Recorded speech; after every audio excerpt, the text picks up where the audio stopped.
P Jayachandran പാടിയ ഒരു രണ്ട് എന്തായാലും പാട്ടെഴുത്താണ്. ഒന്ന് സൂചിപ്പിക്കാം നമുക്ക് നമ്മുടെ ഞരമ്പിനെ. ഒന്നിനി ശ്രുതി താഴ്ത്തി പാടുക പൂങ്കുയിലേ, എന്നോമലുറക്കമായി ഉണർത്തരുതേ, എന്നോമലുറക്കമായി ഉണർത്തരുതേ. ഒന്നിനി തിരി താഴ്ത്തു ശാരദ നിലാവേ, ഈ കണ്ണിലെ കിനാവുകൾ കെടുത്തരുതേ, കണ്ണിലെ കിനാവുകൾ കെടുത്തരുതേ. Thank you so much sir. അന്തരിച്ച ജയചന്ദ്രൻ സാറിനുള്ള ഒരു ആദരവ് കൂടിയാണിത്. ഇനി നമുക്ക് നമ്മുടെ ചർച്ചയിലേക്ക് കടക്കാം. യുദ്ധം തുടങ്ങാം. യുദ്ധമൊന്നുമില്ല, വളരെ ലളിതമായിട്ടുള്ള ചില ചോദ്യങ്ങളും പറച്ചിലുകളും മാത്രമാണ്. നേരത്തെ ഇവിടെ പറഞ്ഞതുപോലെ വയലാറിൻ്റെ, നമ്മുടെ മലയാളികളുടെ സ്വകാര്യ അഹങ്കാരമായ വയലാർ രാമവർമ്മയുടെ പ്രിയപുത്രൻ ശ്രീ വയലാർ ശരത്ചന്ദ്രവർമ്മ, അദ്ദേഹത്തെക്കുറിച്ച് നേരത്തെ നിങ്ങൾ കേട്ട് കഴിഞ്ഞു. 508-ലേറെ പാട്ടുകൾ എഴുതിയ, വളരെ നല്ല ഭംഗിയാർന്ന ഇമ്പമാർന്ന ഒരുപാട് പാട്ടുകൾ എഴുതിയ ആളാണ് അദ്ദേഹം. അപ്പോൾ കൂടുതൽ അദ്ദേഹത്തെ പരിചയപ്പെടുത്തേണ്ട ആവശ്യമൊന്നുമില്ല മലയാളിക്ക്. സർ ഇപ്പോൾ പാട്ടെഴുത്തിൻ്റെ 30 വർഷങ്ങൾ പൂർത്തിയാക്കി കഴിഞ്ഞു. തിരിഞ്ഞു നോക്കുമ്പോൾ എന്താണ് തോന്നുന്നത്? വളരെ എളുപ്പമായിരുന്നു ഈ യാത്ര? കഷ്ടപ്പാടായിരുന്നു. കാരണം മറ്റൊന്നുമല്ല, ഇപ്പം ഞാൻ ആദ്യമേ എല്ലാവരുടെ മുമ്പിൽ ഞാനൊരു ഇത് പറഞ്ഞുകൊണ്ട്, കാര്യം 1938-ലാണ് മലയാള സിനിമയിൽ ആദ്യത്തെ പാട്ടിറങ്ങുന്നത്. അത് കഴിഞ്ഞപ്പോൾ ആ ഒരു കഴിഞ്ഞിട്ട് ഞാൻ തുടങ്ങുന്നത് അതിനുശേഷം 58 വർഷത്തിന് ശേഷം, 48, 58, 67, 78, 90, 52 വർഷം ശേഷം. ഇപ്പോൾ എനിക്ക് മുമ്പേ വന്ന ഒത്തിരി പേരുണ്ട്, എൻ്റെ കൂടെ ഉണ്ടായിരുന്ന ഒത്തിരി പേരുണ്ട്, എനിക്ക് പിന്നാലെ വന്ന ഒത്തിരി പേരുണ്ട്. ഇവരെയൊക്കെ ഒന്ന് മനസ്സുകൊണ്ട് നമിച്ചോട്ടെ. കാര്യം ഇവരെല്ലാം ചേർന്നാണ് ഈ നമ്മുടെ ഗാന അല്ലെങ്കിൽ മലയാള ചലച്ചിത്ര ഗാനരംഗത്തിനെ നിലനിർത്തിയത്. അപ്പോൾ അവരെല്ലാം സ്മരിച്ചാണ് ഞാൻ ഈ കാര്യത്തിലേക്ക് വരുന്നത്. സത്യത്തിൽ വലിയ പ്രയാസമുള്ളൊരു കാര്യം, നിസ്സാരമല്ല കാര്യം. പാട്ട് എഴുതുക എന്ന് പറയുന്നത് നമ്മൾ വിചാരിക്കുന്ന പോലെ ചിലപ്പോൾ ഇതൊന്നും നമ്മുടെ ഒരു കഴിവല്ല. മഴ പെയ്യുന്ന സമയത്ത് കൈക്കുമ്പിൾ നീട്ടി വച്ചു കഴിഞ്ഞാൽ പെട്ടെന്ന് കൈക്കുമ്പിൾ നിറയും. വേനൽക്കാലത്താണെങ്കിൽ നിറയാൻ വളരെ പ്രയാസം എന്ന് പറയുന്ന പോലെയാണ് ചില നേരത്ത്. ഇത് നമ്മുടെ ഒരു എനിക്ക് ബാക്കിയുള്ളവരെ അറിയില്ല, എൻ്റെ ഒരു സിദ്ധിയല്ല പാട്ടെഴുത്ത്, എനിക്ക് അനുഗ്രഹിച്ച് കിട്ടുന്നതാണ്. അത് ഒരു പക്ഷേ എനിക്ക് മുമ്പേ പോയവരെല്ലാവരും ആയിരിക്കാം, വയലാറും തീർച്ചയായും. എന്നല്ലാതെ ഒരു കാലത്തും അപ്പോൾ നമ്മൾ ഓരോ പാട്ട് എഴുതാനിരിക്കുമ്പോഴും ഇത് ഈ കടന്നു വന്ന വഴികൾ, ഇഷ്ടമുള്ള വാക്കുകൾ മനസ്സിലുണ്ടെങ്കിൽ കൂടിയും നമുക്ക് കിട്ടുന്നത് ഇപ്പം ഈണമിട്ട് തരുന്നൊരവസ്ഥ കാലമാണ്, അന്നത്തെ കാലമല്ല. അപ്പോൾ ഈണമിട്ട് വരുമ്പോഴത്തേക്കും മനസ്സിൽ ആ സന്ദർഭത്തിന് യോജിച്ച വാക്കുണ്ടെങ്കിൽ കൂടിയും ചിലപ്പം ഉപയോഗിക്കാൻ പറ്റാണ്ട് വരും. അങ്ങനെ അതുകൊണ്ട് തന്നെയാണ് അതിന് പകരം 3 അക്ഷരത്തിൻ്റെ വാക്കാണ് നമ്മുടെ മനസ്സിലുള്ളെങ്കിൽ അതെങ്ങനെ 2 അക്ഷരത്തിൻ്റെ വാക്കായിട്ട് കുറയ്ക്കണം എന്ന് പറയുമ്പോൾ എത്രമാത്രം അതിൻ്റെ മൂല്യം ഇടിയും. കാര്യം ഒരു കാലത്ത് ഈ പറഞ്ഞ പോലെ പാട്ടിനെ ഇങ്ങനെ എല്ലാ അർത്ഥത്തിലും സംഗീതം കൊണ്ടും സാഹിത്യം കൊണ്ടും ആലാപന ഭംഗി കൊണ്ടും ആസ്വദിച്ചൊരു മലയാളി കുലത്തിൽ നമ്മളിത് എഴുതുമ്പം എന്താ ഇവൻ എഴുതി വച്ചിരിക്കുന്നത് എന്നൊരു ചോദ്യം അതുണ്ടാവരുത്.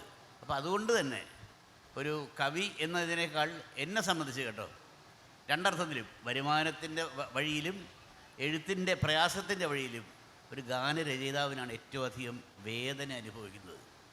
കാര്യം കാലാകാലങ്ങളിൽ വരുന്ന മാറ്റങ്ങൾ സംഗീതത്തിൽ ഉണ്ടാകുമ്പോഴും ഉപകരണങ്ങളുടെ സഹായം ഉണ്ടാകും, പിന്നെ നമ്മുടെ സോഫ്റ്റ്വെയറിൻ്റെ സഹായം ഉണ്ടാകും, ആലാപനത്തിലും ഉണ്ടാകും. അവർക്കെല്ലാം അവർ സാധകം ഇപ്പം ചെയ്യണമെന്നില്ല. കാര്യം സോഫ്റ്റ്വെയറൊക്കെ ഉണ്ട്. ഇപ്പം നമ്മൾ തെറ്റായിട്ട് ശ്രുതി മാറ്റി പാടിയാൽ ശ്രുതി ശരിയാക്കുന്ന സോഫ്റ്റ്വെയർ ഇപ്പോൾ ഉണ്ട്. അപ്പോൾ അവർക്ക് വരെ ഒരു സപ്പോർട്ടുള്ളപ്പം എഴുത്തുകാരന് സ്വന്തം ഭാര്യ പോലും ഇല്ല സപ്പോർട്ട്, അവൻ തന്നെ എഴുതണം. 51 അക്ഷരങ്ങളെ അവൻ്റെ കയ്യിലുള്ളൂ, ഒന്നും കൂടിയിട്ടില്ല. ആ അക്ഷരത്തിൻ്റെ കൂട്ട് എന്ന് പറയുന്നത് ഇന്നലെ കൂട്ടി വെച്ച വാക്ക് ചിലപ്പോൾ ഉപയോഗിക്കാൻ പറ്റാണ്ട് വരും, പുതിയൊരു വാക്ക് കണ്ടുപിടിക്കും. അതും സമയബന്ധിതമായിട്ട് എഴുതേണ്ടി വരും. രാവിലെ ട്യൂൺ തന്നിട്ട് ഉച്ചയാകുമ്പോൾ ഒരു പാട്ട് വേണമെന്ന് പറയും. പ്രസവിക്കുന്നവർക്കറിയാം, ഗർഭം ധരിപ്പിച്ചിട്ട് 2 മണിക്കൂറിനകം പെറാൻ പറഞ്ഞാൽ പറ്റുമോ? 9 മാസം വരെ ഏത് പെണ്ണിനും അത് സഹിക്കാനാണ്. പക്ഷെ നമുക്കതില്ല. ഇതൊരു പ്രസവം തന്നെയാണ്. പക്ഷേ ചിലപ്പോൾ പെട്ടെന്ന് നമ്മുടെ ധൃതരാഷ്ട്രൻ്റെ ഭാര്യ ചെയ്ത പോലെ തല്ലിക്കൂട്ടി ചിലപ്പോൾ പറയേണ്ടി വരും. ചിലപ്പോൾ നന്നാവും, ചിലപ്പോൾ മോശമാവും. അപ്പോൾ അതുകൊണ്ട് ഇത് കഠിനം എന്ന് പറഞ്ഞാൽ കല്ലും മുള്ളും ഉള്ള വഴി തന്നെയാണ് അതിനുള്ള സുഖം. പക്ഷേ അത് കഴിഞ്ഞ് നമുക്ക് കിട്ടുന്നൊരു വരുമാനം ഉണ്ടല്ലോ, ഒരു കവിത എഴുതി കൊടുത്താൽ കിട്ടുന്നതിൻ്റെ 10 മടങ്ങാണ്. അതാണ് ആ വേദനയ്ക്ക് കിട്ടുന്ന സന്തോഷം. ഓക്കെ സാർ, എന്തായാലും കഠോരമായിരുന്നു കുറച്ചൊക്കെ. മലയാളിയുടെ സ്വകാര്യ അഹങ്കാരമാണ് വയലാർ, ഞാൻ നേരത്തെ പറഞ്ഞുവല്ലോ. അദ്ദേഹത്തിൻ്റെ ആ ഒരു പാരമ്പര്യം സാറിലൊരു അമിത പ്രതീക്ഷ എല്ലാവർക്കും ഉണ്ടായിരുന്നു. ആ ഒരു ലെഗസി എങ്ങനെയാണ് സാറിൻ്റെ എഴുത്തിനെ സ്വാധീനിച്ചിട്ടുള്ളത്? എന്നെ അത് ശരിക്കും പറഞ്ഞാൽ എഴുത്തിനെ അനുഗ്രഹിച്ചിട്ടുള്ളൂ, സ്വാധീനിച്ചിട്ടില്ല.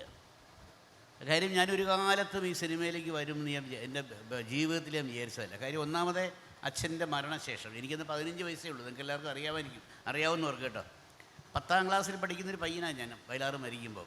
ജീവിതം എന്താണെന്ന് അറിയാൻ വയ്യ ഒരു 4 കൂടിയ കവലയിൽ അച്ഛൻ്റെ കൈപിടിച്ച് പോകുന്ന മകൻ പെട്ടെന്ന് ഒരു തിരക്കിൽ അച്ഛൻ കൈവിട്ട് പോകുമ്പം എങ്ങോട്ട് പോകണം എന്നറിയാണ്ട് നിൽക്കുന്ന, ഏത് ദിശയിലേക്ക് പോകണം എന്നറിയാണ്ട് നിൽക്കുന്ന ഒരു അവസ്ഥയിൽ 5 പെണ്ണുങ്ങളെ ഏൽപ്പിച്ചിട്ടാണ് പോയത്.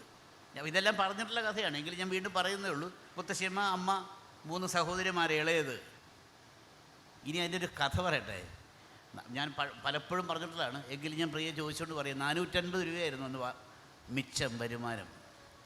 വയലാറിൻ്റെ പേരിലുണ്ടായിരുന്ന സ്വത്ത് 450 രൂപയായിരുന്നു. 5 പെണ്ണുങ്ങളും 15 വയസ്സായ ഞാനിപ്പോഴും വളരെ എല്ലാവരും ഈ ഇരിക്കുന്നവരും ഉൾപ്പെടെ ആരൊക്കെ എവിടെയൊക്കെ ഏത് കാലത്തുണ്ടായിരുന്നു അവരുടെ എല്ലാം കാല് തൊട്ട് തന്നെയാണ് പറയുന്നത്.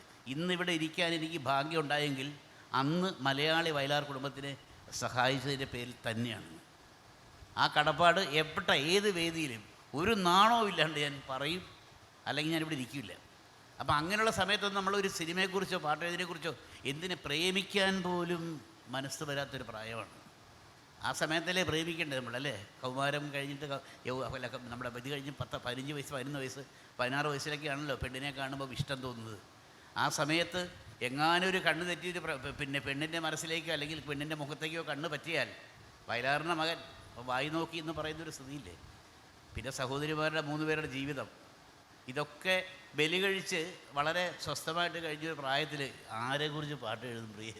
നടക്കില്ല, അങ്ങനെയൊന്നും ചിന്തിച്ചില്ല.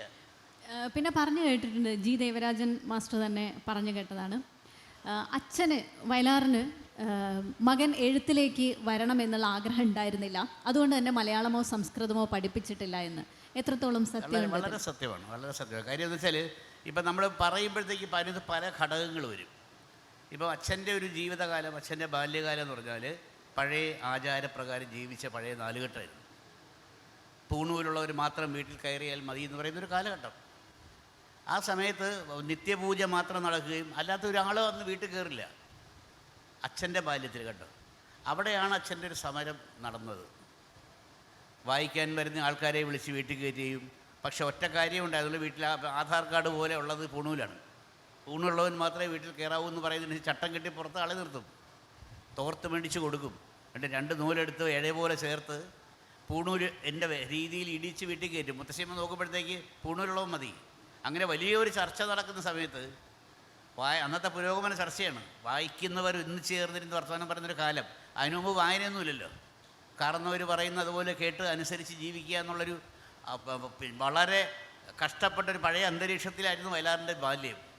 അവിടെ നിന്നൊരു ചർച്ച വന്നപ്പോൾ ഒരു ദിവസം ഒരു കറുത്തയാൾ വരികയും, കറുത്തയാൾ കണ്ടപ്പോൾ മുത്തശ്ശിയമ്മയ്ക്ക് സംശയം ഉണ്ടാകുകയും, ഈ സംശയം പക്ഷേ അയാളുടെ മേത്ത് ശരീരത്തിൽ പൂടൂലുണ്ടായതുകൊണ്ട് അയാൾ ഉന്നത കുലനാണെന്ന് കരുതുകയും ചെയ്യുകയും, അങ്ങനെ ചർച്ച നടത്തി അകത്തേക്ക് കയറ്റി ചർച്ച നടക്കുന്ന കൂട്ടത്തിൽ ആരോ ഒരാൾ പെട്ടെന്ന് വിളിച്ചു പറഞ്ഞു, ജോസഫേ നീ പറഞ്ഞത് ശരിയായില്ല എന്ന്.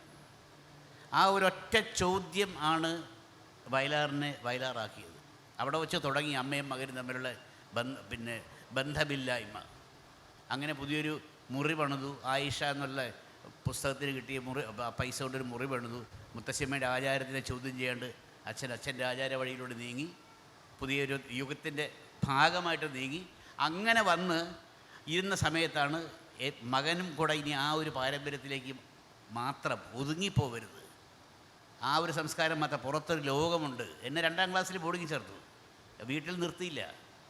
കാര്യം പുറത്ത് ലോകമുണ്ട്. അപ്പോൾ മുത്തശ്ശിയമ്മയ്ക്കൊക്കെ പേടിയായിരുന്നു, ഇവൻ ഇറച്ചിയും മീനും കഴിക്കുമോ, അവൻ കഴിക്കട്ടെ.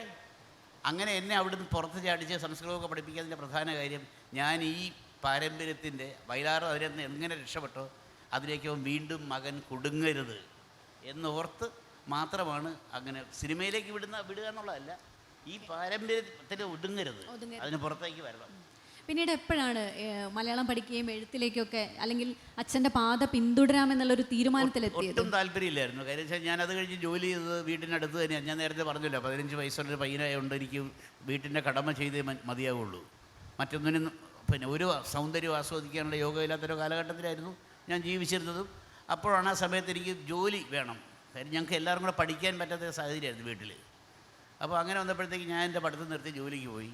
മാക്ഡവൽ, നമ്മുടെ UB ഗ്രൂപ്പ്, അന്ന് വലിയ പരാതിയൊക്കെ ഉണ്ടായിരുന്നത് ആ സമയത്ത്. വീടിനടുത്ത് എന്നുള്ളൊരു ഏറ്റവും സന്തോഷം അതായിരുന്നു. വീടിനടുത്തുള്ള ജോലിയാണ്. 5 കിലോമീറ്റർ ദൂരം സൈക്കിളിന് പോവാം, സൈക്കിളിന് പോയിട്ട് തിരിച്ചു വരാം, വീട്ടുകാര്യങ്ങൾ നോക്കാം, ജോലിയും കിട്ടും, വീട്ടിലേക്കൊരു വരുമാനവും കൂടി ആവും എന്ന് വിചാരിച്ച് നമ്മൾ അതിനടുത്ത് നിന്നപ്പോൾ അന്ന് വാർത്ത വന്നു, വയലാർ മദ്യപിച്ച് മരിച്ചു, വയലാറിൻ്റെ മകൻ മദ്യക്കമ്പനിയിൽ. എന്തുമാത്രം ഓർത്തോ, എന്തുമാത്രം വേദന അനുഭവിച്ചിട്ടുണ്ടെന്നറിയോ? ജീവിക്കാൻ വേണ്ടി നമ്മളൊരു വേഷം കിട്ടുക. അപ്പം അങ്ങനെ അതിനുവരെ എതിർത്ത് അന്നേ പറഞ്ഞെങ്കിലും അതിനോടൊക്കെ തരണം ചെയ്താണ് പിന്നെ കുറേ കാലം അതിനകത്ത് ജോലി ചെയ്തത്. പക്ഷേ സിനിമ എന്നെ വിളിക്കുകയായിരുന്നു, ഞാനായിട്ട് ചെയ്തതല്ല. വയലാറിൻ്റെ മകനെ എഴുതാൻ പറ്റുമെന്ന് ആർക്കോ തോന്നി. എന്നെ അങ്ങനെ വിളിച്ചിട്ട് ജോലി സമയത്ത്, ആദ്യത്തെ പടം ജോലി സമയത്ത്, നൈറ്റ് ഷിഫ്റ്റിനകത്ത് ജോലി നോക്കുന്നതിനിടയ്ക്ക് എനിക്ക് കിട്ടിയ ദേവരാമാഷിൻ്റെ ട്യൂണില്ലായിരുന്നു, എഴുതുമായിരുന്നു. അപ്പം ജോലിയും എഴുത്തും രാത്രിയിൽ 12 മുതൽ 8 മണി വരെ ഷിഫ്റ്റിൽ ജോലി ചെയ്തിട്ട് 8 മണിക്ക് ഞാൻ ചേർത്തലയിൽ പിന്നെ ജോലി കഴിഞ്ഞിറങ്ങി 4 മണിക്കൂർ ദൂരമുള്ള തിരുവനന്തപുരത്തേക്ക് ബസ്സിൽ കയറി പോകും. ദേവരാമാഷെ കാണും, പാട്ട് കൊടുക്കും, പാട്ട് ഏകദേശം ആയിക്കഴിഞ്ഞാൽ തിരിച്ചു വരും. രാത്രി വീണ്ടും വന്ന് 12 മണിക്ക് ഷിഫ്റ്റിൽ കയറും. അങ്ങനെ ഒരാഴ്ച പല തവണയായിട്ട് നിന്നാണ് ആ പാട്ട് എഴുതിയത്. അപ്പോൾ തീർച്ചയായിട്ടും അതിൻ്റെ രസം വെച്ചാൽ ഇതെങ്ങനെ ഒരു ജോലി വീട്ടിൽ നമ്മുടെ ഉണ്ട് വരുമാനം, പക്ഷേ സിനിമ നമ്മളെ വിളിക്കുന്നു. ജോലി വേണോ സിനിമ വേണോ? എൻ്റെ പൊന്നു തമ്പുരാൻ. ജോലിയാണെങ്കിൽ കൃത്യമായിട്ട് 1-ാം തീയതി കാശ് കിട്ടുന്നൊരു ഉറപ്പുണ്ട്, ഇല്ലേ? ഏത് ഉദ്യോഗസ്ഥനും അതുണ്ട്. അടുത്ത 1-ാം തീയതി എനിക്ക് എന്തായാലും ശമ്പളം കിട്ടും, നമുക്ക് അത് വെച്ച് കാര്യങ്ങൾ പ്ലാൻ ചെയ്യാം. പക്ഷേ സിനിമയ്ക്ക് 1-ാം തീയതി ഇല്ല, കിട്ടുമ്പോഴേ ഉള്ളൂ. ഓട്ടോറിക്ഷക്കാരെ പോലെയും ടാക്സിക്കാരെ പോലെയും ഓട്ടോ ഉണ്ടെങ്കിലേ കാശുള്ളൂ. അപ്പോൾ അങ്ങനെയുള്ള സമയത്ത് ഇത് എന്ത് ചെയ്യണം? ജോലി കൃത്യമായി കയ്യിലുള്ള ജോലി കളയണോ, സിനിമയിലേക്ക് പോകണമെന്നുള്ള വലിയ ആശങ്ക എനിക്കുണ്ടായി. അമ്മയും പറഞ്ഞു, ഭാര്യയും പറഞ്ഞു, പോകരുത്, എഴുതാൻ പോകരുത്. എഴുതാൻ പോയി കഴിഞ്ഞാൽ ഈ പറഞ്ഞ വരുമാന നിലയ്ക്കും വീണ്ടും നമ്മൾ ഇനിയും നമ്മൾ ഒരിക്കൽ സഹായിച്ച മലയാളിയുടെ മുമ്പിൽ വീണ്ടും കൈനീട്ടരുത് നമ്മുടെ ധിക്കാരം കൊണ്ട്. അതുകൊണ്ട് ജോലി തുടരണം. ഞാൻ ജോലി തുടർന്നു. എന്നെ അവിടെ നിന്ന് പറഞ്ഞയച്ചു. കാര്യം സിനിമയും ഇതുമായിട്ട് ബന്ധപ്പെട്ട് ഞാൻ ലീവ് എടുത്തപ്പോൾ എന്നെ പറഞ്ഞയച്ചു. 1 വട്ടം പറഞ്ഞയച്ചു, 2 വട്ടം പറഞ്ഞയച്ചു. ഞാനിവിടെ ഇതിനു മുമ്പ് പറഞ്ഞിട്ടില്ല, കോഴിക്കോട് രഞ്ജിത്ത്, നമ്മുടെ ഡയറക്ടർ രഞ്ജിത്താണ് എന്നെ 2 തവണയും സിനിമയിലേക്ക് സിനിമയിൽ നിന്ന് വീണ്ടും ജോലി നഷ്ടപ്പെട്ട് പിന്നെ തിരിച്ച് ജോലി ചെയ്യാൻ എന്നെ സഹായിച്ചത്. അങ്ങനെ 2 വട്ടം എൻ്റെ ജോലിക്ക് തിരിച്ചെടുത്തു. 3-ാം വട്ടം അവർ പറഞ്ഞു, ഇനി നടക്കില്ല, നിങ്ങൾ ഞങ്ങളുടെ വേണ്ടി ജോലി ചെയ്യുമ്പം ഞങ്ങളുടെ ജോലി സമയത്ത് നിങ്ങൾ ഉണ്ടായേ പറ്റുള്ളൂ, നിങ്ങൾ നല്ല കലാകാരനായിരിക്കാം, നിങ്ങൾ പൊക്കോളൂ, ഞങ്ങൾക്ക് സന്തോഷമേ ഉള്ളൂ. അങ്ങനെ വിഷമിച്ചിരിക്കുമ്പോഴാണ് ഒരു VRSൻ്റെ പ്രഖ്യാപനം വന്നത്. ആ VRS പ്രഖ്യാപനത്തിൽ ഒരല്പം പണം നമുക്ക് വീട്ടിലേക്ക് ഒരു മിച്ചമായിട്ട് കിട്ടുന്നൊരു സാഹചര്യം വന്നപ്പം ഞാനതിട്ടു. അങ്ങനെ എന്നെ കൊണ്ടുവന്നു. അല്ലാണ്ട് ഒരിക്കലും ഞാനൊരു പാട്ടെഴുത്തുകാരനായിട്ടൊന്നും ജനിച്ചതോ സാഹചര്യം വിളിച്ചുകൊണ്ട് വന്ന കേട്ടോ. എപ്പോഴെങ്കിലും ആ ഒരു തീരുമാനം തെറ്റായി പോയി എന്ന് തോന്നിയിട്ടുണ്ടോ തിരിഞ്ഞു നോക്കുന്ന സമയത്ത്? ഇല്ല, അതൊരിക്കലും ഇല്ല. അത് കാരണം വെച്ചാൽ ഒരു പിന്നെ നമ്മുടെ കിണറ്റിൽ കിടക്കുന്ന തവളയുടെ കാര്യം പറയുന്ന പോലെ, നമ്മളൊരു പ്രത്യേക ഒരു സാഹചര്യത്തിൽ മാത്രം ജീവിക്കുകയാണെങ്കിൽ അവിടെ നിന്ന് നമ്മുടെ ശമ്പളവും നമ്മുടെ മറ്റ് ജീവിതവും കുടുംബമൊക്കെ സുരക്ഷിതവും. പക്ഷേ അത് വിട്ടിട്ട് ലോകം മുഴുവൻ ഒന്നുമല്ലെങ്കിലും ഞാനിപ്പോഴും പറയുന്നത്, ഞാൻ ആവർത്തിക്കുക കേട്ടോ, ലോകം മുഴുവൻ നടന്ന് എവിടെയൊക്കെ മലയാളിയുണ്ടോ അവരെയൊക്കെ കാണാൻ കഴിയുക. ഒരു ജോലിക്കാരനായിട്ട് ഇരുന്നാൽ ഞാൻ കാണില്ല. എനിക്ക് എവിടെയൊക്കെ മലയാളികളുടെ വയലാറിൻ്റെ പേരിൽ എവിടെയൊക്കെ സംഘടിപ്പിക്കുന്നുണ്ടോ ഓരോ സംഘടന അവിടെ ചെല്ലുക, ആ ഒരു മലയാളിയെ കാണുമ്പോൾ മനസ്സുകൊണ്ട് നമിക്കുക. അതിനൊക്കെ ഒരു പകരം നന്ദി പറയാൻ കിട്ടുന്ന അവസരമായിരുന്നു അതുകൊണ്ട് ഒരിക്കലും ജോലി നഷ്ടപ്പെട്ടത് എനിക്ക് തടസ്സമായിട്ടില്ല. ഓക്കെ സാർ, ഈ മാഘമാസം എന്നുള്ള പാട്ട് അത് വളരെ ഈസി ആയിരുന്നു. നേരത്തെ പറഞ്ഞു ജോലിക്കിടയിൽ എഴുതിയതാണെന്ന്. എന്നാലും അതിന് പിന്നിൽ ചിലപ്പോൾ ഒരു രസകരമായ കഥ എന്തെങ്കിലും കാണും. ശരിക്കും പറഞ്ഞാൽ ആ സിനിമയ്ക്ക് വേണ്ടി എഴുതിയ പാട്ടല്ല അത്. അതിനു മുമ്പ് അതേ നിർമ്മാതാവ് തന്നെ ഒരു കഥകളി സബ്ജക്റ്റായിട്ട് ബേസ് ചെയ്ത് ഒരു വിദേശിയായ വനിത വന്നിട്ട് കഥകളി കാണുകയും ആ കഥകളിയിലെ നടനോട് പ്രണയം തോന്നുകയും അവളുടെ മനസ്സിലേക്ക് ഒരു കഥകളി ചിത്രം ഉണ്ടാക്കി കൊടുക്കാൻ വേണ്ടി എഴുതിയ പാട്ടാണ്. പക്ഷേ ആ പ്രോജക്റ്റ് നടന്നില്ല, കാര്യം എടുക്കാൻ ആളില്ലാത്തതുകൊണ്ട് നടന്നില്ല. ആ പാട്ട് നമ്മൾ വീണ്ടും ഇതിനകത്തേക്ക് ഉപയോഗിക്കുകയായിരുന്നു. അങ്ങനെ സംഭവിച്ചതാണ്. ഈ പാട്ട് റിലീസായ സമയത്ത് എങ്ങനെയായിരുന്നു അന്നത്തെ റെസ്പോൺസ്? ഓർമ്മയുണ്ടോ എല്ലാവരുടെയും ഭാഗത്ത് നിന്ന്? ആദ്യം പറഞ്ഞു വയലാറിൻ്റെ കട്ടെടുത്താണ്. ആദ്യത്തെ കമൻ്റ് അതായിരുന്നു. ഈ പാട്ട് വയലാറ് പണ്ട് എഴുതി വെച്ചത് ഞാൻ മോഷ്ടിച്ചെടുത്തതാണെന്ന് പറയാൻ ഒരു സാഹചര്യം അന്ന് ഉണ്ടാക്കിയിരുന്നു. പക്ഷെ അവരെ കൊണ്ട് തന്നെ വീണ്ടും അതൊരു പക്ഷേ വാശിയാകാം, അല്ലെങ്കിൽ വാശി എന്നല്ല പറയല്ലോ, അതൊരു അനുഗ്രഹം തന്നെയാണ്. അവരെ കൊണ്ട് തന്നെ തിരിച്ചു പറയിപ്പിക്കാൻ നമുക്ക് പറ്റി എന്നുള്ളതാണ് സത്യം. അന്ന് ചെല്ലുമ്പോൾ ഈ പാട്ടിങ്ങനെ ട്യൂൺ ചെയ്യുമ്പോൾ ദേവരാമാഷയുടെ ഏറ്റവും വലിയ പ്രത്യേകം വെച്ചാൽ ആര് പറഞ്ഞാലും കേൾക്കൂല. ട്യൂണൊക്കെ മാറ്റാൻ പറഞ്ഞാൽ അത് നടക്കുക, നീയൊക്കെ സ്റ്റുഡിയോ വന്ന് കേട്ടാൽ മതി എന്ന് പറഞ്ഞ ആളാണ്. പക്ഷെ ഞാനങ്ങനെ ഇത് കേട്ടപ്പോൾ ആദ്യത്തെ അദ്ദേഹം ഇട്ട ഈണം അതല്ലായിരുന്നു. അപ്പോൾ എനിക്കത് പെട്ടെന്ന് എൻ്റെ മനസ്സിലേക്ക് ഒരു സങ്കടം വന്നു. ഞാൻ മാഷേ ഒന്ന് ട്യൂൺ, ഞാനിങ്ങനെ അന്ന് പിന്നെ സർക്കാരിൻ്റെ ഓണാഘോഷം, ആദ്യത്തെ ഓണാഘോഷം നടക്കുന്ന കാലമാണ് കേരള സർക്കാരിൻ്റെ. അതിനകത്താണ് ഈ ഒന്നിന് ശ്രീതാരത്തിൻ്റെ പാട്ട് ജയൻ ചേട്ടൻ ആദ്യമായിട്ട് പാടിയത്. ആ കൂട്ടത്തിൽ മാധുര്യമ്മയുടെ ഒരു പാട്ടുണ്ടായിരുന്നു, ദേവരാ മാഷ് ചെയ്ത് ഭാസ്കരൻ മാഷ് എഴുതിയത്. പുഷ്പസുരഭില കേട്ടിട്ടുണ്ടോ? ശ്രാവണത്തിൽ പൂനിലാവണി പന്തലിൽ വർഷനീരത നീലയവനിക നീങ്ങി മാറിയ വേളയിൽ. ഇപ്പം ഞാൻ പറഞ്ഞു അങ്ങനെ ഒരു ട്യൂൺ വന്നത്. പക്ഷേ മാഷൊന്നും പറയാണ്ട് എന്നെ കണ്ണൂരൊട്ടി കാണിച്ചിട്ട് അദ്ദേഹം ആദ്യം ഇട്ട ട്യൂൺ മാറ്റി രണ്ടാമത് കേൾക്കുന്ന ട്യൂണാണ് ഇപ്പോഴത്തെ മാഘമാസം. എന്തായാലും മലയാളിക്ക് ഒരുപാട് ഇഷ്ടപ്പെട്ട ഒരു പാട്ടാണ് എൻ്റെ പൊന്നുതമ്പുരാൻ എന്ന സിനിമയിലെ ആ പാട്ട്. അതേപോലെ ശരത് സാറിൻ്റെ മിഡിരണ്ടിലും എന്ന സിനിമ കരിയറിൽ വഴിത്തിരിവായൊരു സിനിമ എന്ന് പറയാം. രവീന്ദ്ര മാസ്റ്ററുടെ സംഗീതം, അതുപോലെ ജയചന്ദ്രൻ സാറിൻ്റെ എക്കാലത്തെയും ഹിറ്റുകളിൽ ഒരു പാട്ട് അതാണ്. ആ പാട്ടിൻ്റെ പിന്നിലും ചില ചെറിയ കഥകൾ ഞാൻ കേട്ടിട്ടുണ്ട്. രസമാണ്. അതിവിടെ വെച്ചാൽ കോഴിക്കോടായിരുന്നു എഴുതി കേട്ടോ, കാലിക്കട്ടവറിലായിരുന്നു അത് എഴുതിയത്. അപ്പോൾ എനിക്ക് ആദ്യമായിട്ട് എനിക്ക് പേടിയാണ്. കാര്യം അന്ന് ദേവരാ മാഷ് കൂടെ നമ്മൾ ചെയ്യുമ്പോഴും ഞാനും വരുന്നത് രവീന്ദ്രൻ മാഷ് എന്നുള്ള പിന്നെ ഗുരുവായൂർ കേശവനെ പോലെ നിൽക്കുന്ന ഒരാൾ, രഞ്ജിത്ത് എന്ന ഡയറക്ടർ, അദ്ദേഹം വളരെ ശക്തമായിട്ടിരിക്കുന്ന ഒരു കാലഘട്ടത്തിലാണ് എന്നെ വിളിക്കുന്നത്. എനിക്ക് ഞാനത് വിറച്ച് പിടിച്ച് ആണ് വരുന്നതൊക്കെ. അപ്പോൾ വന്ന ഉടനെ എന്നെ പറഞ്ഞു, നീ ഭയപ്പെടുകയൊന്നും വേണ്ട, അതിനുവേണ്ടി ഞാനൊരു മരുന്ന് തരാം, കേട്ടോളണം കേട്ടോ. രാവിലെ എഴുന്നേറ്റ് ട്യൂൺ കിട്ടണം, കഥയുടെ സന്ദർഭമൊക്കെ പറഞ്ഞിട്ട് പോയി. ഞാൻ രവീന്ദ്രൻ മാഷ മുറി ചിലപ്പം ഷർട്ടൊക്കെ ഊരിയിട്ട് വയറൊക്കെ തിരുമ്പി ഇങ്ങനെ നടക്കുക. എടാ മോനെ, ട്യൂണൊന്നും വരുന്നില്ലല്ലോ, നിൻ്റെ വല്ല കാശിരിപ്പുണ്ടോ? ഒരിക്കലും ഇത് തെറ്റായിട്ട് ചിത്രീകരിക്കുക കേട്ടോ. നല്ല ഒരു മനുഷ്യൻ്റെ വേദന എന്താണെന്ന് എനിക്കറിയാവുന്ന ആളാണ്. കാരണം ഞാൻ ഒരു കാലത്ത് നന്നായിട്ട് കഴിക്കുന്ന ആളായിരുന്നു മദ്യപാനം. ഇപ്പം ഞാൻ കഴിക്കുന്നില്ല എന്നുള്ള സത്യമാണ്. പക്ഷേ അതിൻ്റെ ഒരു വേദന എന്താണ് എന്നുള്ളൊരു കലാകാരൻ സൃഷ്ടാവിനുണ്ടാകുന്ന സ്വാധീനം വളരെ വലുതാണ്. അപ്പം ഞാൻ പറഞ്ഞു, എൻ്റെ ഈ പൈസയൊന്നുമില്ല മാഷേ, ഞാനൊരു കാര്യം ചെയ്യാം, ഞാൻ റിസപ്ഷൻ പറഞ്ഞ് ഞാൻ ഇത്തിരി പൈസ മേടിക്കാം, നീ പോയിട്ട് എനിക്കൊരു കുപ്പി മേടിച്ച് തരുമോ? അപ്പോൾ എന്നെ അന്ന് ആരും അറിയില്ല, എന്നാൽ ടി വിയിലൊന്നും വന്നിട്ടൊന്നുമില്ലല്ലോ.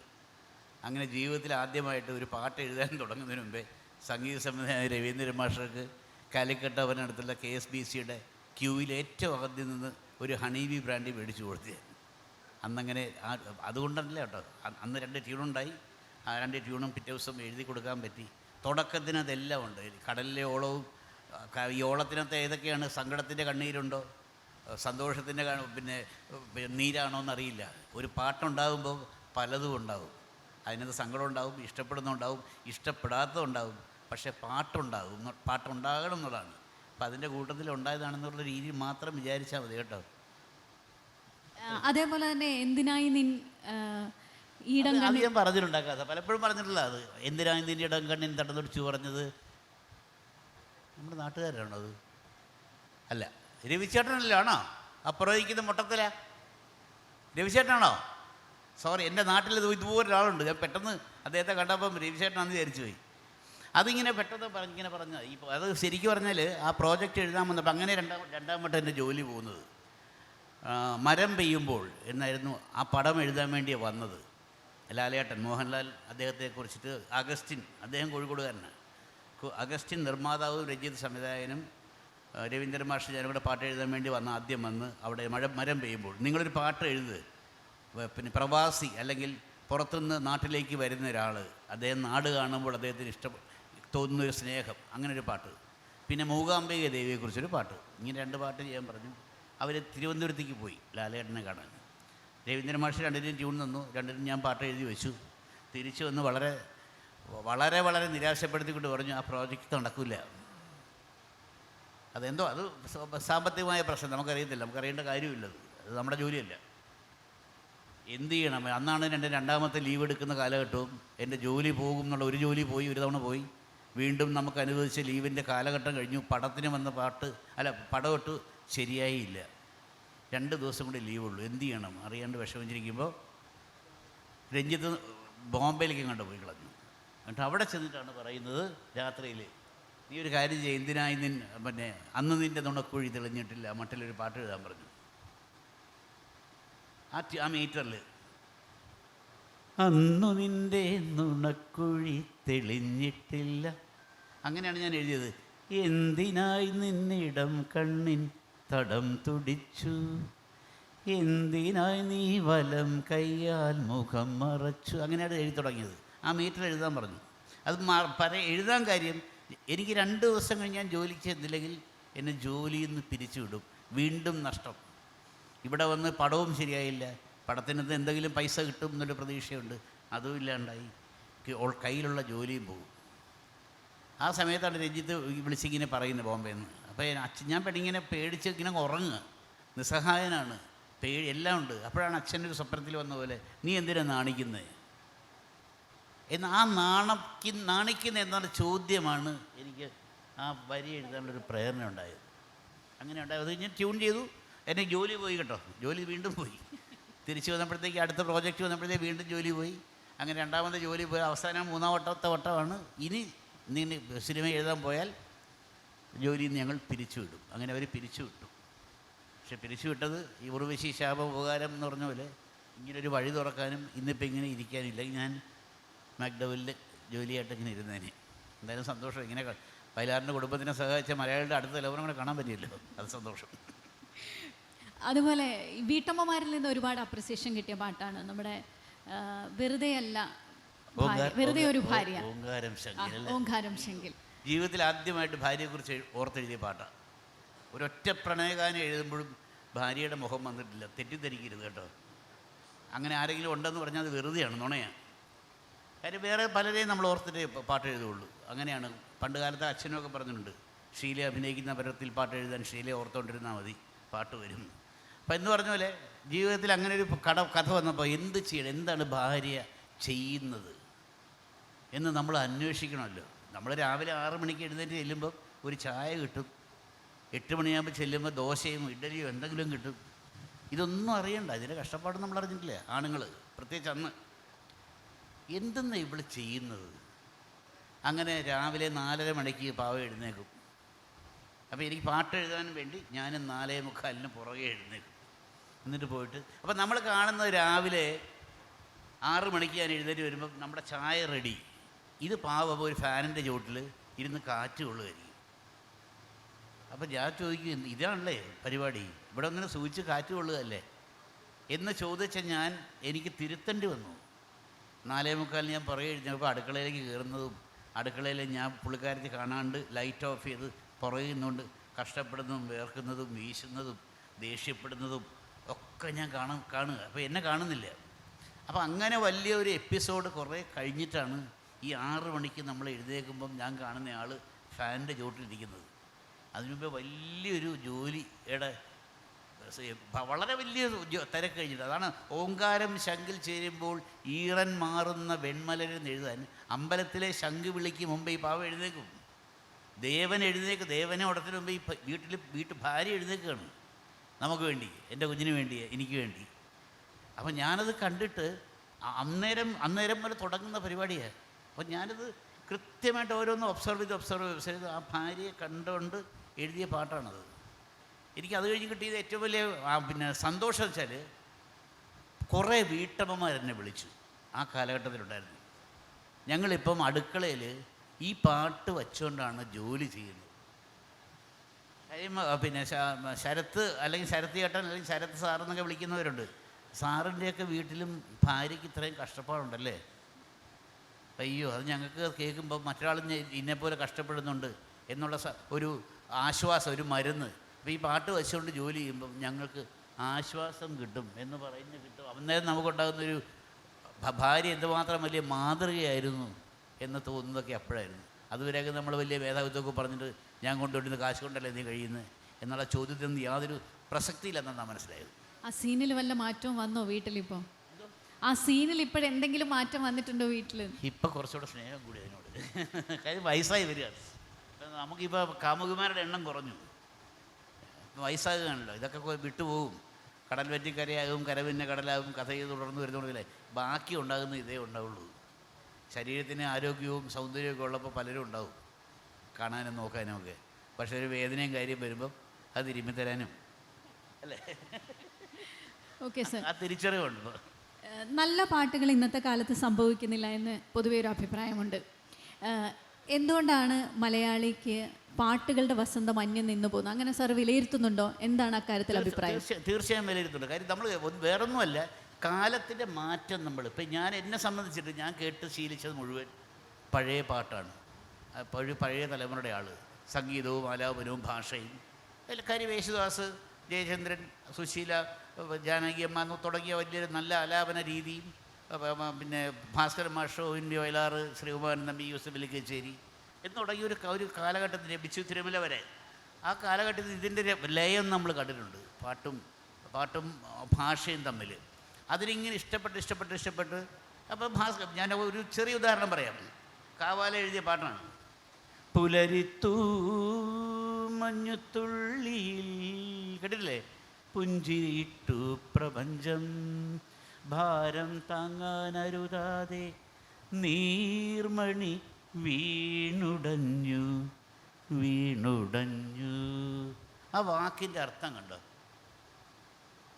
അത് കൊടുക്കുകയായിരുന്നു. ആ വീണുടയുന്ന ഫീല് സംഗീതത്തിലൂടെ ഉണ്ടാക്കി കൊടുക്കുക എന്ന് പറയുന്നത്. അങ്ങനെ ഒരു കാലം നമ്മൾ കണ്ടിട്ടാണ് വളർന്നത്. പാരിജാതം തിരുമൊഴി തുറന്നു. രാത്രിയാണെന്നുള്ള ബോധം വേണം സംഗീത സംവിധായകന്. കാര്യം പാരിജാതം രാത്രിയിലേ വരികയുള്ളൂ, വെളുത്ത പൂക്കൾ രാത്രിയിലേ വരികയുള്ളൂ. എങ്കിലേ വണ്ടുകൾക്കും ശലഭങ്ങൾക്കും കാണാൻ പറ്റുള്ളൂ.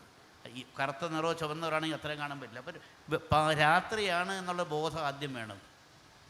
അതുകൊണ്ടാണ് നീലോൽപ്പല നീ മാത്രമേ ഉറങ്ങി നിത്യകാമുകി എന്ന് വിളിച്ചത്. അവൾ ദൂരെയായുണ്ടാ, അവൾ അടുത്തില്ല.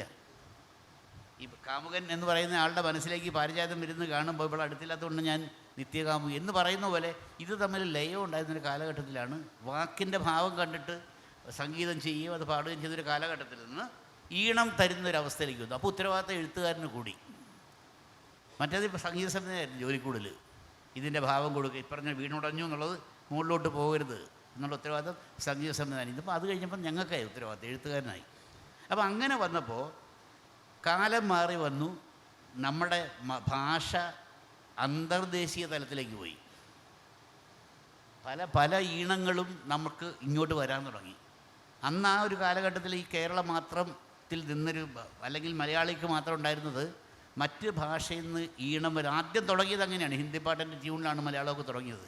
അവിടെ നിന്നാണ് മലയാളമായിട്ട് വന്നതും അതിൻ്റെ ഈണം വന്നതും. അത് കഴിഞ്ഞ് വീണ്ടും ഹിന്ദി ട്യൂണും പാശ്ചാത്യ ട്യൂണ്, പോർച്ചുഗീസ്, ഇങ്ങനെ പലതരം ഈണങ്ങൾ വരാൻ തുടങ്ങി. അപ്പോൾ അതനുസരിച്ചിട്ട് മലയാള ഭാഷ മാറ്റിയെടുക്കേണ്ട ബാധ്യത എഴുത്തുകാരനുണ്ടായി. അത് ആ സമയത്ത് ഞാനൊക്കെ ചെയ്യുമ്പോൾ, ഇളയരാജ സാറും വിദ്യാസാഗർ സാറും ഒക്കെ ചെയ്യുമ്പോൾ നമ്മളോട് ചോദിക്കുമവർ, ഈ ഈണത്തിനകത്ത് മലയാളം വാക്ക് ഒതുങ്ങുമോ എന്ന് ചോദിക്കുന്ന സംഗീത സംവിധായകർ. അത് കഴിഞ്ഞപ്പോൾ ഭാഷ അറിയാൻ വയ്യാത്തവർ സംഗീത സംവിധായകരായി. മലയാള ഭാഷ എന്താണെന്ന് അറിയാത്തവർ. അവരുടെ തെറ്റൊന്നുമില്ല. AR റഹ്മാൻ്റെ കാലത്തിന് ശേഷമാണത് മാറ്റം വരുന്നത്.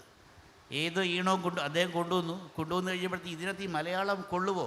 അവിടെ വിജയിച്ച ഏക ഒരു പിന്നെ നന്നായിട്ട് വിജയിച്ച ഒരാൾ പിന്നെ എഴുത്തുകാരാണ് ബിച്ചു തിരുമല.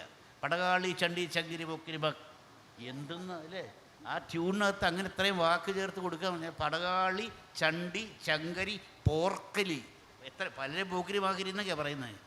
പക്ഷെ അതെല്ലാം ദേവിയുടെ പര്യായങ്ങൾ ചേർത്തിട്ട് ആ ട്യൂണിനനുസരിച്ച് എഴുതി കൊടുക്കുക എന്ന് പറയുമ്പോൾ അതൊരു എഴുത്തുകാരനെ സംബന്ധിച്ച് വലിയ വെല്ലുവിളി ജയിക്കുന്നതാണ്. അത് കഴിഞ്ഞ് ആ കാലഘട്ടം മാറിക്കഴിഞ്ഞാൽ ഭാഷ അറിയാൻ വയ്യാത്തവർ സാമ്പിൾസ് മാത്രം എടുത്തിട്ട് ഈണം തരുന്നവരായി. ഇപ്പോൾ റഹ്മാനൊക്കെയുള്ളൊരു ഗുണം അതാണ്, ഒത്തിരി സാമ്പിൾസ് കിട്ടും. അതിങ്ങനെ എടുത്ത് അറേഞ്ച് ചെയ്യും, അസംബ്ലർ എന്ന് പറയും. മ്യൂസിക് ഡയറക്ഷൻ അല്ല, അസംബിൾ ചെയ്യും, പല സാധനങ്ങൾ എടുത്തിട്ട് പലരോട് ഇത് ചേർക്ക് അങ്ങനെ ഈണം ഉണ്ടാക്കും. അപ്പം അവിടെ നമ്മൾ ചെയ്യുമ്പോൾ അവിടെ നമ്മുടെ ഒരു ഞെരുക്കമുണ്ട്, മലയാള ഭാഷയ്ക്ക് ഒരു ഞെരുക്കമുണ്ട്. എന്ത് ചെയ്യും എഴുത്തുകാരൻ? ഇപ്പോൾ നടക്കുന്ന ഏറ്റവും ഒടുവിൽ വന്ന ഒരു പാട്ടിനോടും ഒരു പഴയ തലമുറക്കാരൻ്റെ ബഹുമാനം എനിക്കിപ്പോഴും ഉണ്ട്, ഒരു എഴുത്തുകാരനോട്. കാര്യം എത്ര ശക്തമായ മലയാള ഭാഷയ്ക്ക് ചേരാൻ പറ്റാത്ത ഈണം കൊടുത്താലും അതിൽ മലയാളം അവർ കൊള്ളിച്ചു കൊടുക്കുന്നു. അതുകൊണ്ട് കാലഘട്ടം മാറി എന്നുള്ളൊരു പരാതിക്കാരനൊന്നുമല്ല. ഇപ്പം ആവശ്യം ഇതാണ്, അതതിൻ്റെ വ്യത്യാസം അല്ലേ. പാട്ടുപാടി ഉറക്കാം ഞാൻ താമരപ്പൂവും വൈദ്യുതി എന്നൊക്കെ പറയുന്ന കാലത്തെ പാട്ടല്ലേ ഇപ്പം. ഇന്നിപ്പോൾ കുടുംബം ഇല്ല സിനിമയുടെ കഥകളിലുണ്ടോ? ഒരു മുത്തശ്ശി ഇല്ല, ഒരു അമ്മയില്ല. ഒരു തലമുറയുടെ മാത്രം വികാരങ്ങൾ മാത്രം പ്രകടിപ്പിക്കുമ്പോൾ തീർച്ചയായിട്ടും അതിന് ഇണങ്ങുന്ന ഈണം കൊടുക്കുക, അതനുസരിച്ചുള്ള വാക്ക് എഴുതുക. അത് കൃത്യമായിട്ട് അവർ ചെയ്യുന്നുണ്ട്. പിന്നെ എത്രമാത്രം ഇത് നിലനിൽക്കുന്നു അത് നമ്മൾ തീരുമാനിക്കേണ്ടത് കേൾക്കുന്നവരാണ്. അല്ലാണ്ട് അതിന് നമ്മുടെ ജോലി ചെയ്യുക മാത്രമേ നമുക്ക് പറ്റുള്ളൂ. ആ ജോലി പറയുന്നത് നമ്മൾ ചെയ്തു കൊടുക്കും. കാര്യം കവിതയും സിനിമാ പാട്ടും തമ്മിലുള്ള വ്യത്യാസം, കവിത നമുക്ക് സ്വന്തം ഇഷ്ടപ്രകാരം എഴുതാം. 100 വരി 150 വരി വേണമെങ്കിൽ ഒരു മഹാഭാരതം പോലെ എഴുതി വയ്ക്കാം. അതെൻ്റെ ഇഷ്ടമാണ്. അത് ആരെങ്കിലും വായിക്കണം വേണ്ടതെന്ന് ഞാൻ തീരുമാനിക്കില്ല. വായിക്കണേ വായിച്ചാൽ മതി. എനിക്കിതേ പറയാനുള്ളൂ ഈ കവിതയിലൂടെ. പക്ഷേ സിനിമാ പാട്ടതല്ല.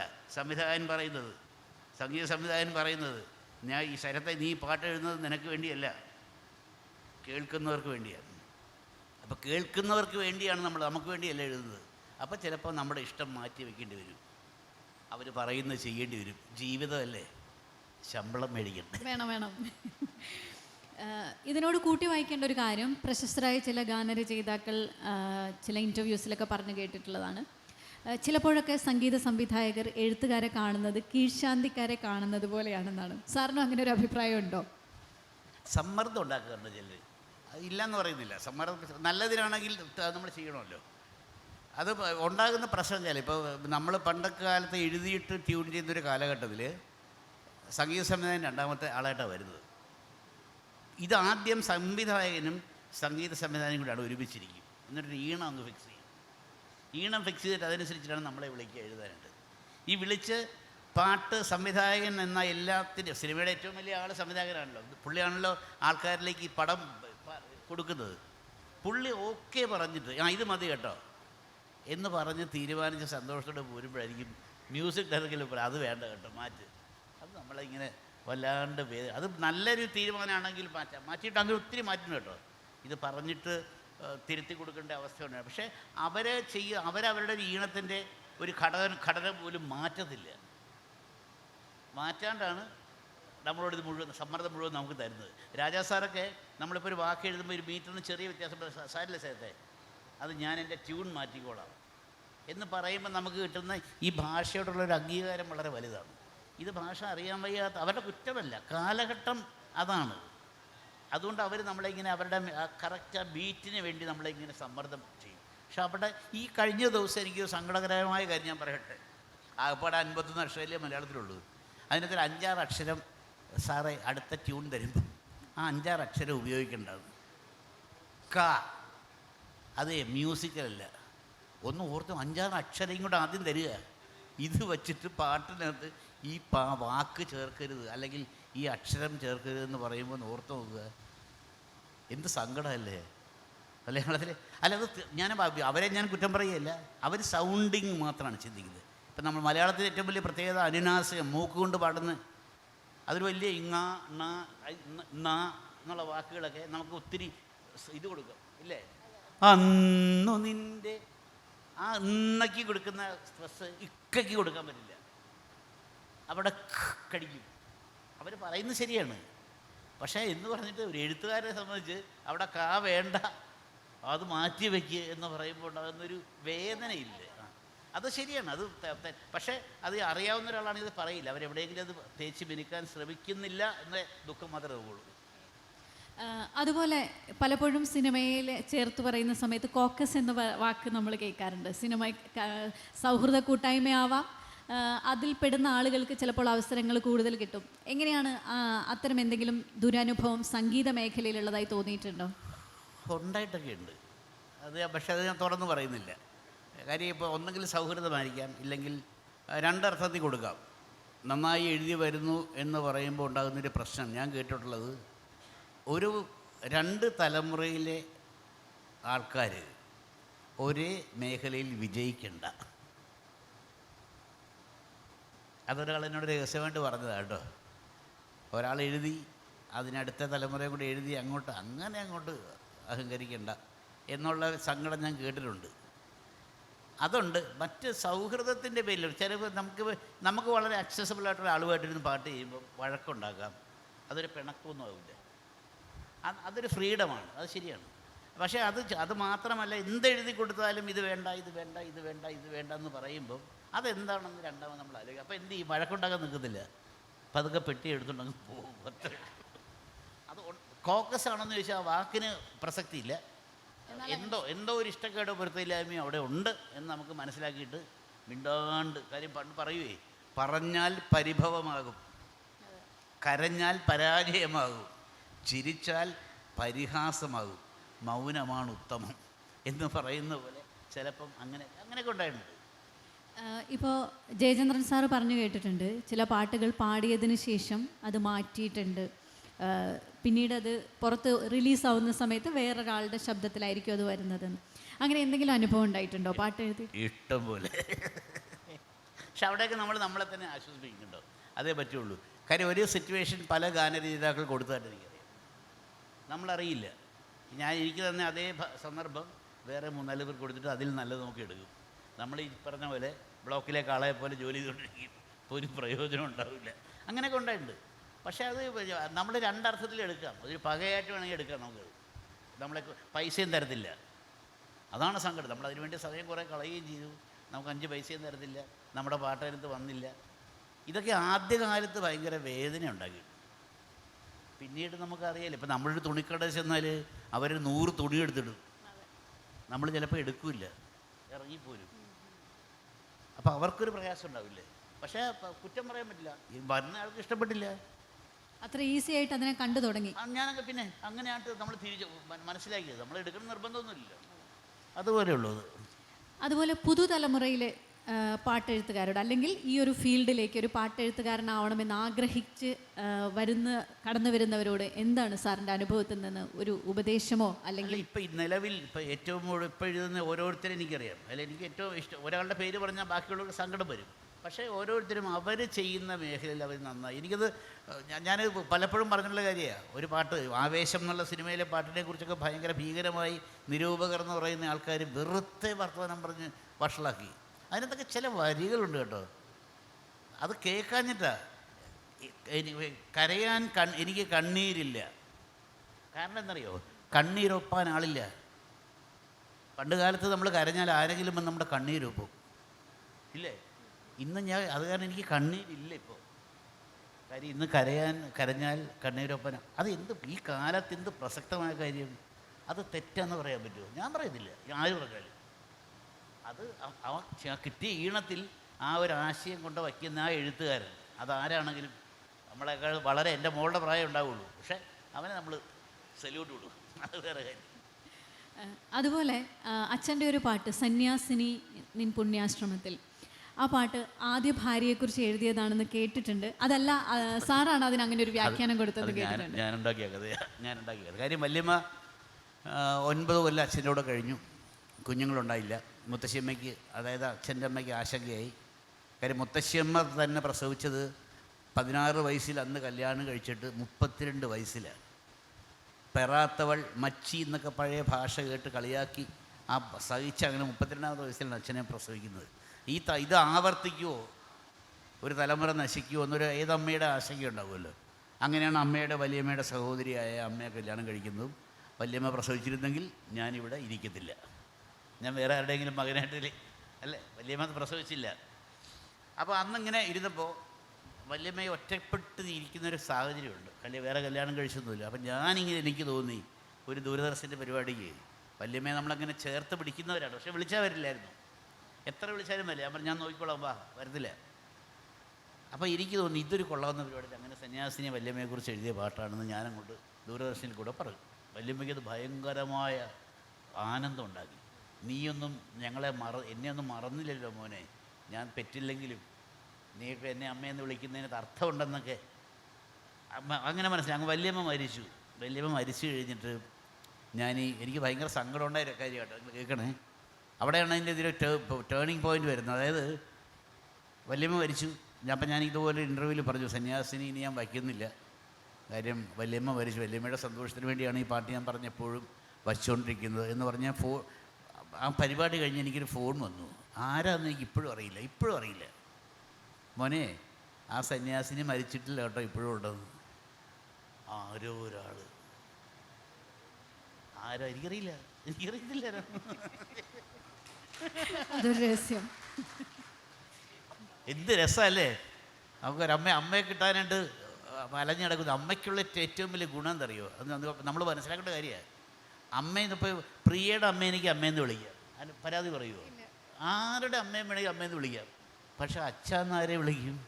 ഒരാളെ വിളിക്കാൻ പറ്റുള്ളൂ, അത് വയലാറേ ഉള്ളൂ. വേറെ ആരെയും അച്ഛാന്ന് വിളിക്കാൻ പറ്റില്ല. അതാണ് എൻ്റെ ഒരു വലിയ വേദനയാണ്, ഒരെണ്ണേ ഉള്ളത് അല്ലേ? അപ്പോൾ ഇതും അതിനേക്കാൾ വലിയ വേദന. അത് ആരാണ്, എനിക്ക് എങ്ങനെ കണ്ടുപിടിക്കും? ഞാനുണ്ട് ഇപ്പോഴെന്നൊക്കെ പറഞ്ഞിട്ട് കിട്ടുന്നൊരു സുഖമുണ്ടല്ലോ, അതൊരു വലിയ ഭാഗ്യമാണ് കേട്ടോ. എവിടെയോ നമുക്ക് വേണ്ടി അമ്മിഞ്ഞപ്പാല ചുരത്തുന്ന ഒരാൾ ഇപ്പോഴും ജീവിച്ചിരിപ്പുണ്ടെന്ന്. അവസാനമായിട്ടൊരു ചോദ്യം കൂടെ. മലയാളിക്ക് വയലാർ രാമവർമ്മ ഒരു പാട്ടെഴുത്തുകാരൻ മാത്രമല്ല, ഉറച്ച ഇടതുപക്ഷ ആശയങ്ങൾ പുലർത്തിപ്പോകുന്ന ഒരാളും കൂടെയാണ്. പക്ഷേ ആ രാഷ്ട്രീയ ചിന്താഗതികളിൽ നിന്ന് കുറച്ച് വ്യത്യസ്തമായിട്ട് സഞ്ചരിക്കുന്ന ആളാണോ വയലാർ ശരത്ചന്ദ്രവർമ്മ എന്ന് മലയാളി സംശയിക്കുന്നുണ്ടോ? അതൊരു സമദൂരമാണോ ശരത്ചന്ദ്രവർമ്മ പിന്തുടരുന്നത്? സംശയിക്കുന്നവരുടെ സംശയത്തെ അർഹിക്കുന്ന അപകടനയോട് തള്ളിക്കളയുന്നു. എന്താ കാര്യം വെച്ചാൽ, ഞാൻ എൻ്റെ ഒരു അനുഭവം ഞാൻ പറയുന്നത് കേട്ടോ. വയലാറിൻ്റെ ഫണ്ട് 1975 അച്യുതമേനോൻ മന്ത്രിസഭ ട്രസ്റ്റ് ഉണ്ടാകുമ്പോൾ ആദ്യം അതിനകത്ത് തന്നത് 10,000 രൂപ പ്രേംനസീറ 75. ഓർക്കുക കേട്ടോ, 1970 10,000 രൂപ. ആ കൂട്ടത്തിൽ മനോരമ കൃത്യമായി അത് ഓരോ ദിവസവും ചാർട്ട് ചെയ്യുമായിരുന്നു. ബാലു 5 രൂപ, കേശവൻ 5 രൂപ, ആൻ്റണി 3 രൂപ, ഷാഹുൽ 5 രൂപ. 5 രൂപ എന്ന് പറയുന്നത് അന്നത്തെ തൂമ്പമണിക്കാരനാണ്. അന്നത്തെ അവരുടെ വരുമാനം 20-25 രൂപയാണ് ആ സമയത്ത്. അതിൽ നിന്ന് വയലാറിൻ്റെ കുടുംബത്തിന് വേണ്ടി 5 രൂപ മാറ്റി വയ്ക്കുമ്പോൾ, അവൻ്റെ അധ്വാനത്തിൻ്റെ ഫലം 5 രൂപ മാറ്റി വയ്ക്കുമ്പോൾ, അത് ആൻ്റണിയാണോ ഷാഹുലാണോ കേശവനാണോ എന്ന് നോക്കിയിട്ട് അത് മണത്ത് നോക്കാൻ പറ്റുമോ അതിനോട്ട്? എനിക്ക് വയലാറിൻ്റെ രാഷ്ട്രീയം എപ്പോഴും, സ്നേഹിക്കുകയില്ല ഞാൻ നോവും ആത്മാവിനെ സ്നേഹിച്ചിടാത്ത തത്വശാസ്ത്രത്തിൽ, അതാരാണോ അതിൻ്റെ കൂടെയുണ്ട്. ഒരു കാര്യം പറഞ്ഞോട്ടെ, പണ്ട് സാംബശിവൻ്റെ ഒരു കഥയുണ്ട്. സാംബശിവൻ കഥ നടത്തിയപ്പോൾ ഒരു നാട്ടും പ്രദേശം തുള്ളൽ നടക്കുകയാണ്. തുള്ളൽ അറിയാലോ അല്ലേ? ഭഗവതി കയറി നാട്ടിലുള്ള ആരെങ്കിലും കയറി ശരീരത്തിലേക്ക് കയറും.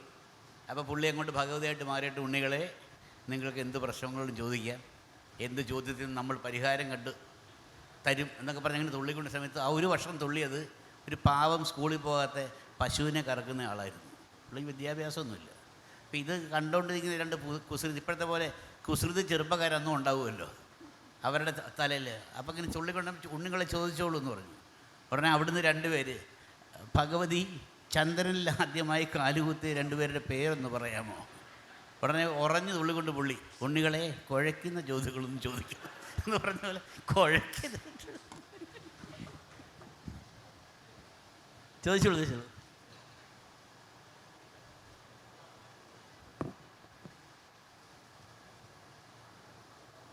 ഹലോ സർ, ഒന്നുമില്ല.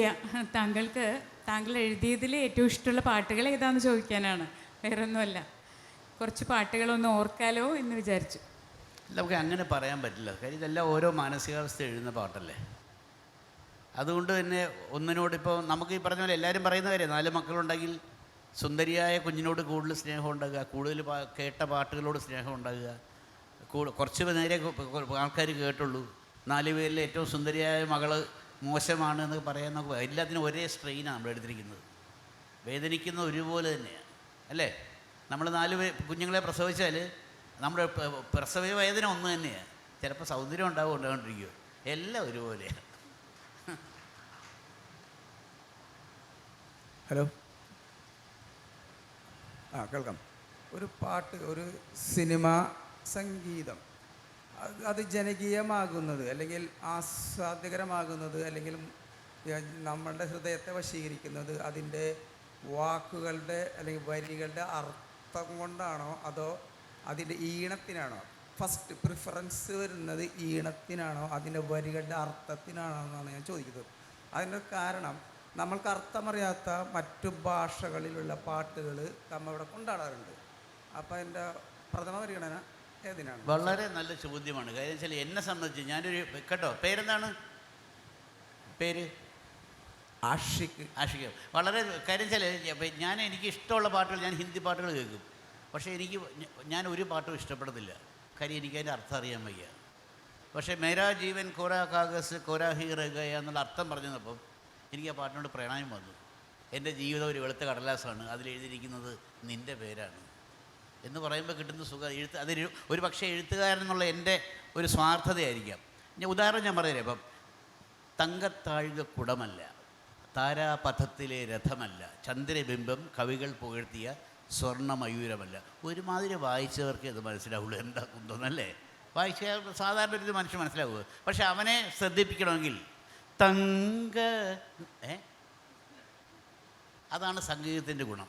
സംഗീതം എപ്പോഴും അങ്ങനെ തന്നെയാണ്. സംഗീതം ആണ് നമ്മളെ ഒരു പാട്ടിലേക്ക് പ്രവേശിപ്പിക്കുന്നത്. പക്ഷെ അത് നിൽക്കണമെങ്കിൽ വാക്കിൻ്റെ ബലം വേണം. കൊതിതീരും വരെ ഇവിടെ പ്രേമിച്ചു മരിച്ചവരുണ്ടോ എന്നുള്ള പാട്ട് നിലനിൽക്കുന്നത് അതിൻ്റെ വരിയുടെ ശക്തിയാണ്. പക്ഷേ അത് കൊണ്ടുവന്നത് സംഗീതമാണ്. അല്ലെങ്കിൽ അത് ആരും ശ്രദ്ധിക്കുന്നില്ല. ഒരു കവിതമായിട്ട് മാത്രം നിൽക്കുകയാണെങ്കിൽ എത്ര പേര് വായിക്കും അല്ലേ? അത് സംഗീതം കൊണ്ടുവന്നു.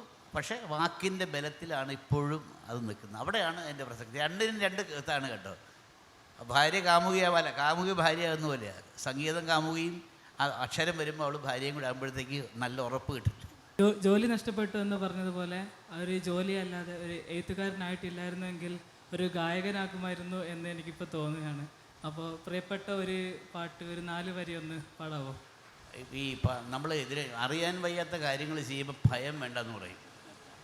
മുരുകൻ കാട്ടാക്കട പറഞ്ഞിട്ടുണ്ട്, എനിക്ക് BA മലയാളം എടുക്കാൻ പറ്റിയില്ല, അതുകൊണ്ട് ഞാൻ കവിത എഴുതുന്നു. എനിക്ക് സംഗീതം പഠിക്കാൻ പറ്റിയില്ല, അതുകൊണ്ട് ഞാൻ കവിത ചൊല്ലുന്നു. കാര്യം ഭയമില്ല, സംഗതി പോകും എന്നുള്ള വിചാരം നമുക്കില്ല. ഉണ്ടെങ്കിൽ പ്രശ്നം. ഏത് അറിയാവുന്നൊരു പാട്ട് പറയാം. എന്നെക്കൊണ്ട് എൻ്റെ തൊണ്ടയിൽ പറ്റുന്നതാണ് ഞാൻ പാടിത്തരാം. ഒരു പാട്ട് പറഞ്ഞോ? എന്തോ അച്ഛൻ്റെ പാട്ട് തന്നെയായാലോ? മനുഷ്യൻ മതങ്ങളെ സൃഷ്ടിച്ചു. അത് വേണോ? ഹെവിയാണോ? എന്തോ ചന്ദ്രകളഭം. ചാർത്തി ഉറങ്ങും. തെറ്റിയാലൊന്നും വിചാരിക്കരുത്. സംഗതിയൊക്കെ ചിലപ്പം പോകേണ്ട വഴിക്ക് ഓട്ടോറിക്ഷ കയറി പോകും. ചന്ദ്രകളഭം ചാർത്തിയുറങ്ങും തീരം, ഇന്ദ്രധനുസിൻ തൂവൽ പൊഴിയും തീരം, ഈ മനോഹര തീരത്ത് തരുമോ ഇനിയൊരു ജന്മം കൂടി, എനിക്കിനിയൊരു ജന്മം കൂടി. ചന്ദ്രകളഭം ചാർത്തിയുറങ്ങും തീരം, ഇന്ദ്രധനുസിൻ തൂവൽ പൊഴിയും തീരം, ഈ മനോഹര തീരത്ത് തരുമോ ഇനിയൊരു ജന്മം കൂടി, എനിക്കിനിയൊരു ജന്മം കൂടി. MT പറഞ്ഞു ഞാനിനി തിരിച്ച് വരുമെന്നാണ്. അറിയാമത്? വയലാർ ചോദിച്ചതാണ്, ഈ ജന്മം എനിക്ക് തരുമോ എന്നാണ് ചോദിച്ചത്. MT പറഞ്ഞതല്ല, ഞാൻ പോയി ഞാൻ തിരിച്ചു വരും. MT വരികയാണെങ്കിൽ കൂടെ വയലാറും വന്നോട്ടെ. ഇത്രയും സമയം ഞങ്ങളുടെ ഈ ഒരു സദസ്സിനെ വളരെ സരസമായി കഥകൾ പറഞ്ഞും പാട്ടുപാടിയും രസിപ്പിച്ച അങ്ങേക്ക് കോഴിക്കോടിൻ്റെ KLFൻ്റെ ഒരുപാട് നന്ദി. Thank you so much.